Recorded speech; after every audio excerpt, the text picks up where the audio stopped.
हमसे कुछ बताइबा कि का भइल बा? इतना टेंशन में बैठल बड़ा तू तब से। का हो? ले अमित आ गई। बड़ा अर्जेंट बुलैला आलो, कोनो बात बा का? अरे यार जब से आइल बा अपने टेंशने में बैठल बा। अब तू ही पूछा। का हो?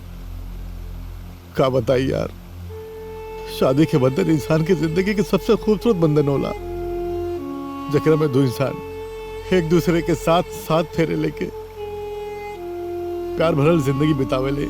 लेकिन प्यार भरल जिंदगी रुपया पैसा नौकरी के बिना ना बितावल जा सकेला का? और का प्यार के कोनो कीमत नहीं खे?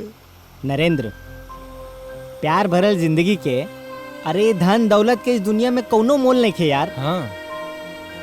कितना जन के पास इस दुनिया में पैसा कौड़ी के खजाना भरा पड़ल बा, लेकिन प्यार के बिना जीवन उनकर एकदम सुना बा। हाँ यार अमित, हम बहुत दिन से अपन मेहरारू को लेके घुट घुट के जी रहल पानी यार। हमार जिंदगी तबाह हो गई बा। हम सोचता नहीं अब हम का करी। तू खुल के बताओ पूरा बात का बा? अब हमार शादी हमार नौकरी लागे के शर्त पे भई रहे, लेकिन हमार नंदरी के हमार छोट नौकरी पसंद नहीं के। यही मारे ओकरा के छोड़ के हम बड़ा नौकरी खोजता नहीं, लेकिन कोनो नौकरी मिलते नहीं के।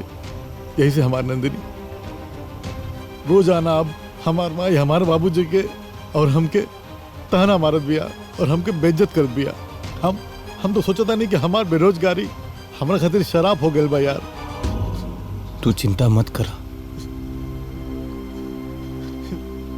हम नंदिनी से बात करब। आज तू कुछ भी बोल सकेला अमित बाबू, काहे से कि आज तहार नौकरी लाग गई बा। अगर यह तहार नौकरी ना लागल होई और तहार मेहरारू तारा के छोड़ के चल जाई, तो अब तहरा पता चले कि आज के जमाना में प्यार व्यार से ना पेट भरेला, पैसा से पेट भरेला अमित बाबू, पैसा से।